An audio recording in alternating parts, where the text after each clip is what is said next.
Hello, everybody. Jim here, and welcome back to the Weird Science Comics YouTube channel, where I'm going to do a solo review of Daredevil number 20, an issue that I did talk to Gray about on our podcast. That will come out a little later this week, but I figured, what the hey? I ended up doing a solo ASM review, so I'm just going to give it a shot with Daredevil number 20, a book that I dropped a while ago. I ended up where I wasn't that into the 7 deadly sins, so I dropped that. I kept trying to jump back on. I'm like, they're still doing this story? Holy moly.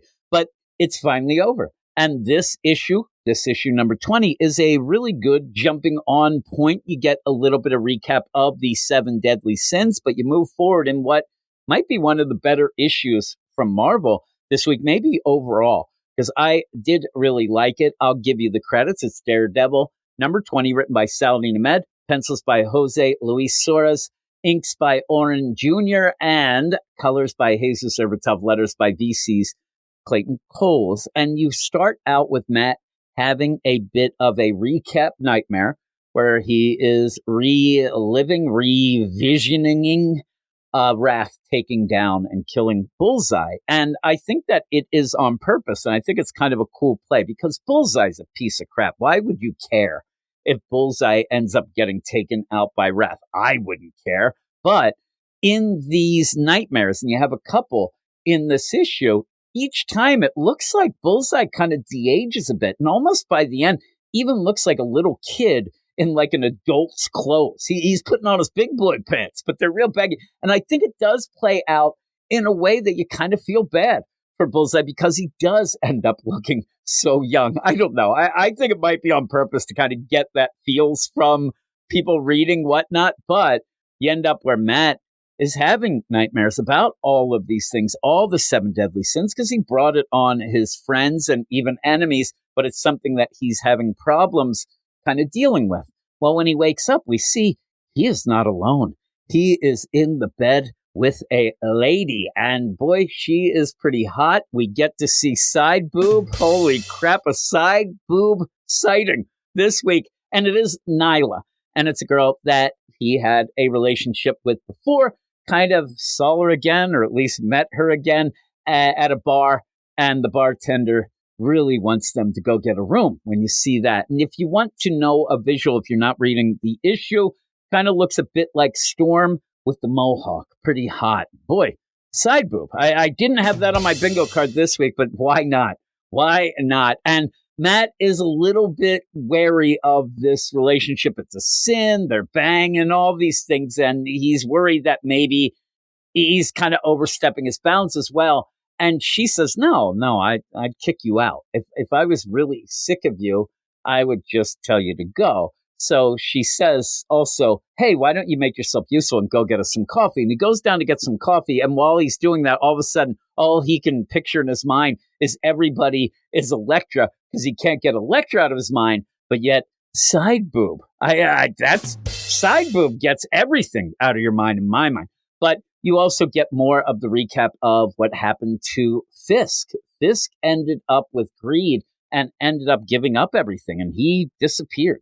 He went off in the wind. And actually, Matt says it was legit. He ended up leaving, told a lot of his underlings, everybody, like, you have to accept God, you have to get all this, and left. And that's what Elektra's been up to. Elektra's been off trying to find Fisk. In the meantime, you end up Matt coming back with the coffees, trying to do his deal, and he senses that somebody's at the door. He goes out, and it's a lady who has a picture of her daughter on her phone and ends up putting it up and like, hey, I mean, Matt answers the door. He's got the glasses on. He's got a walking cane, a stick, and this lady's like, hey, have you seen this girl? I'm like, it's kind of obvious he's blind, but he says, I think that you might be holding something up for me to see, but I'm kind of blind, so I will end up taking that, and I'll go and show it around, and I'll try to figure out if we can find your daughter. And I don't know, are we allowed to say blind now, or is it like uneyed, unseen? I don't know, but you end up where she starts scratching. Right away when I see that, I'm like, heroin. She's on the H, but it's not that. It's actually a little bit of foreshadowing of what is happening. Now, with all this, Matt is staying with this Nyla, And they are in this apartment complex, this new apartment complex that has a very shady name, but also is like too good to be true. And usually when things seem too good to be true, they're too good to be true. And that's kind of what happens. So a lot of these people who end up, loving the idea of affordable housing in New York City. I mean, who could imagine that? And it's like close to the subway and all these things. Well, it's kind of a setup. Well, Matt goes off to kind of figure out where this missing girl might be. He ends up in the black armor. He says that he's not going to wear the normal suit because it's, a little stained with blood. It's almost like the out spot. He's there like a Hamlet or Macbeth. He's, I can't stand it. It still has microscopic blood drippings on it. So I'm putting on the black armor. It's okay. Me and Gray were talking about it on the regular review. It's a visual thing. I don't mind it. I didn't like that Chichester miniseries that we had with the black armor because really it seemed to only be about the black armor, not much else. It's okay. I don't love it, but it's kind of a cool play. The shoulder pads are crazy. And even like the thigh and the knee, it's just a little bit too armored up for me, but it's kind of cool looking. And he ends up zipping around New York City and he's asking a bunch of people, hey, have you seen this girl? Nobody seems to have seen her. Then he runs into what is the craziest gang of guys. This is the straight up narration. Somewhere in there, I subdue a pack of day drunks roaming the kitchen in search of men to fight and women to harass. Now, these day drunks look like they're like stockbrokers. I don't get it. They're like running around in suits. I'm thinking that, is this like the Warriors or something, that's just their motif? They're there in the suit and tie and they're day drunks. It's a really weird way to spell it out. And why he did that, I don't know. It seems that Saladin Ahmed is against the day drinking. He doesn't mind the side boob, but the day drinking, you are out. In the meantime, he ends up on top of a building. He looks over across at Foggy. There's Foggy in his office, and he thinks, man, that Foggy, he's still mad at me. And again, this is good recap for what people would have missed if they hadn't read the other 19 issues.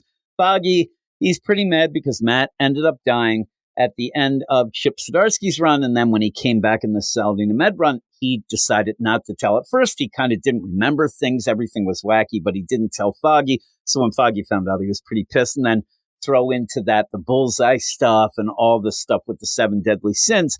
And you end up having Matt say that he can even, hear Foggy's heartbeat. And it's like guilt, just like I have. But then Matt decides to go and knock some heads in a bar. He does the Roadhouse here and he goes in this bar. And I want to think that he just walks in and just starts beating the living crap out of everyone. Then he asks questions, loosen them up a bit. Loosen them up a bit. They, crack a jaw, break a hip or something. And then you ask the questions because he is just ripping people apart. Then he pulls out the picture of this girl and they talk about the towers. It's the Propertunity Towers is the name of this big complex. It sounds very sus to me. So you end up where he's saying, yeah, this guy's, hey, is this Propertunity Towers? Yeah, why? Oh, man, my brother disappeared from there last week. And then, what have you been doing to find your brother? Nothing. I'm drinking and getting the crap kicked out of me. They're day drinkers too, but I guess that's what he's against. But these other people start to, yeah, I know somebody. And me too, boss. You end up where the bartender says, yeah, we had this old lady who was helping out cleaning. She was from Propertunity Towers. She just never showed up at one point. Now, I don't think that the idea of an old lady who just shows up to clean up a bar might be the most reliable person. But again, you end up having Propertunity Towers is the key link in all of this. So that's where Matt says, okay, I'm going to go figure it out. But then he starts scratching like he's on the H. But this is the big play. It's a big foreshadowing. This is where you see another vision that you end up, Matt, thinking of Wrath chasing down Bullseye. And I'm telling you, Bullseye looks like a kid who's dressed up in his dad's Bullseye costume for Halloween. I think it's kind of cool. And Matt goes off, though, and he wants to figure out, I'm going to go back to Propertunity Towers, figure out what's going on. He makes sure that Nyla's not there. He goes through the window. He is about to change out of the black armor when he does see, or at least knows, because, he's blind. But he ends up where his arm is just like full of fungus. It's got the crazy mushrooms coming out of it. It's disgusting.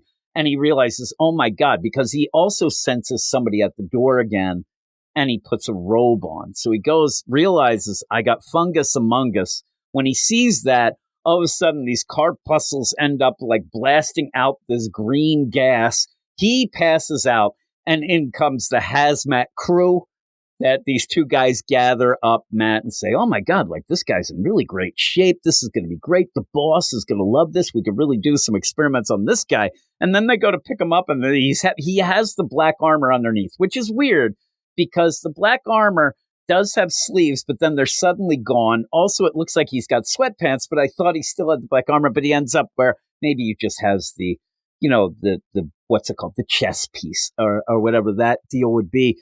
They try to pick him up and like, man, this guy's heavy. He's got some crazy deal. And like, oh man, he's got bondage gear on. They think he's like dressed as a gimp. Oh my God. Side boob, Elektra, and gimp clothing. Oh my goodness. Bondage gear. And like, oh man, of course we get the freak. So again, that little line shows you that there's a lot of these guys that are going around gathering up people. This is what happens. Obviously, the lady that was looking for her daughter when she was scratching, she probably has the same deal, and we will see her indeed will be. And they're like, let's just throw him downstairs. And that's how it ends, where you end up where he gets thrown in the fungus among us, basement. You even see Nyla, you see the girl, you see all these things. I don't know if the one lady's the old lady from the bar. I think she just ended up bolting. Probably like she's like, I'm not, going to work for peanuts, because indeed she might have been working for peanuts. They have those at the bar, I think. So with that, Matt gets tossed in. Sure, he's going to wake up. They make sure to tell you, I mean, you didn't have to, but he's in real good shape. So he's probably going to be able to fight this a little. But boy, he's got like just crazy mushroom arm. Oh my God, it makes me hungry. Actually, I think I might actually make like a mushroom burger tonight, just in honor of this issue and Matt himself. But it's a good issue. It's really good. It's a really good jumping back on point, or jumping on point if you weren't even there before. And I think that it seems kind of interesting. Seems like it might not last 19 issues, this, story, which might be a good thing. So yeah, I think that everybody should kind of give it a shot if you haven't been reading it, because I'm going to give it an 8.5. I thought it was pretty darn keen. And side boob. So side boob, I could even go up to an 8.6 just because of side boob, but I won't. I'll just stay at we'll pretend that I was going to give it an 8.4. And then I went up to 8.5 for the side boob, then went up again, but then came down with the disgusting mushrooms. So we're at 8.5 still. That's all for me to say, that we're still at 8.5. So there you go. And I hope that people like these solo reviews, but I also hope they end up listening to the expanded coverage on the podcast, because I do like doing podcasts as well. And if you're not aware, before I go, I have a couple live shows that I do each and every week. If you're a DC fan, especially of the Absolute stuff, me and Gray end up doing a Friday night Absolute DC comic show at 7:15 p.m. Eastern Standard Time. And somebody asked me finally, why do you start at 7:15?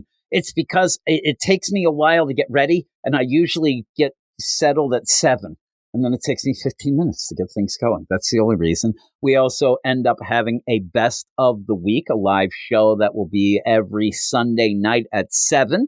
We also have a preview show, a show where I talk about the books that I'm looking forward to every Monday at 9 o'clock, all these Eastern Standard Time. And if you do end up, subscribing to the channel, which I hope that people do, and even if you are subscribed, maybe put the notifications on so you'll know when we go live, because one other show that I do on Sunday morning at 11:15, we do a show with Sully.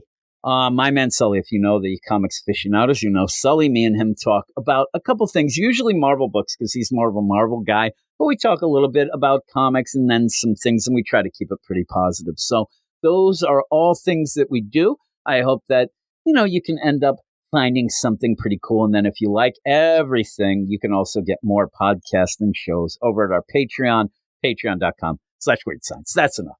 That's enough of the crazy commercials. So that's it. Thanks, everybody. I hope that people end up checking this book out. If you have, let me know what you thought. If you haven't, let me know why, or if you have dropped it or whatever, just let me know what you think of the book in general, comics, life, everything all rolled up into one. But thanks, everybody, and I'll talk to you all later.